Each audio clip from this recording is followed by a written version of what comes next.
ব্যক্তিগত কিছু স্বার্থ চরিতার্থ করতে, রাজনৈতিক স্বার্থ চরিতার্থ করতে কিছু মানুষ বারবার ভাঙচুর চালান। সরকারি সম্পত্তি যা কিনা মানুষের ট্যাক্সের টাকা সম্পত্তি তা নষ্ট হয় এবং তারপর আবার সরকারকে নতুন করে গড়তে হয়, অর্থাৎ মানুষের ট্যাক্সের টাকায় আবার হাত দিতে হয়। এই অন্যায় কি চলতে পারে? তাই এই বিল যারা এই সম্পত্তি নষ্ট করার সঙ্গে জড়িয়ে থাকবেন তাদের বিরুদ্ধে কড়া বন্দোবস্ত হবে। বলছি যে শতরূপ ঘোষ অভিযোগ করেছেন যে হুমায়ুন কবির হচ্ছে বিজেপির বি টিম, সেই জন্য হুমায়ুন কবিরকে এখনো অ্যারেস্ট করা হচ্ছে না, অথচ কন্টেন্ট ক্রিয়েটাররা যদি গঠনমূলক সমালোচনা করে তাদেরকে অ্যারেস্ট করছে বিজেপি। এবং সম্পূর্ণ ভ্রান্ত কথা।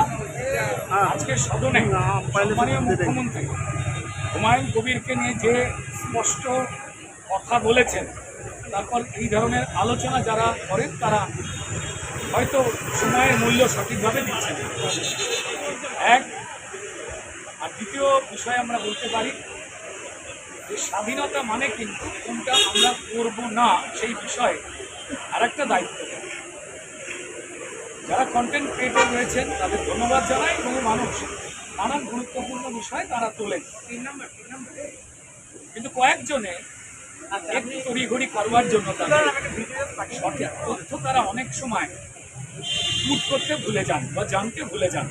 তাদের কাছে একটু সতর্কতা এবং দায়িত্ববোধ এক্সপেক্ট করবো ব্যক্তিগতভাবে আমি এই ছবি।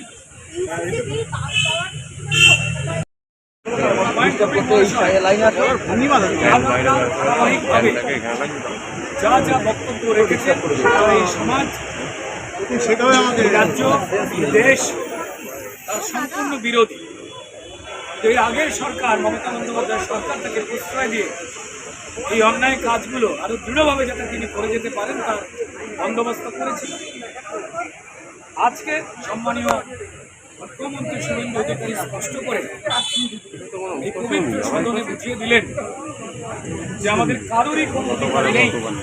আমরা যে কোনো পেশা, যে কোনো ধর্ম, যে কোনো মতামত থেকেই আসি না কেন, এই দেশের আইনকে কলুষিত করবার, এই দেশের সংবিধানের পরিমাণকে নষ্ট করবার।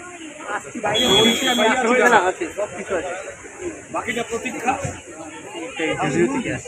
এই সরকার আইনের শাসন সুনির্দিষ্টভাবে প্রতিষ্ঠা পায় সর্বস্তরে, সর্বগুণায়, তার প্রতি দৃষ্টি রাখতে বন্ধ করে। এই জোড়া মোবাইল না বা রাখ।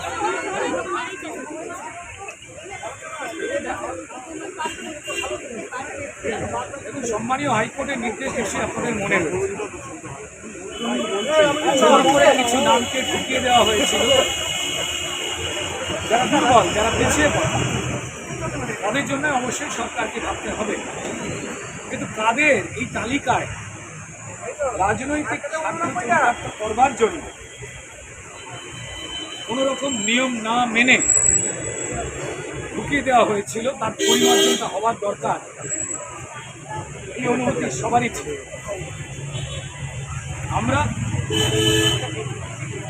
যারা এই শুদ্ধিকরণের পক্ষে তারা কথা বলেছি, যারা বিরোধিতা করবার চেষ্টা করেছেন অত্যন্ত সামান্য, তারা যে রাজনৈতিক স্বার্থ চরিতার্থ করবার জন্যেই কেবলমাত্র বিরোধিতা করেছেন, ন্যায় এবং সত্যি কোনটা জেনে সেটাও মানুষের কাছে স্পষ্ট হয়েছে।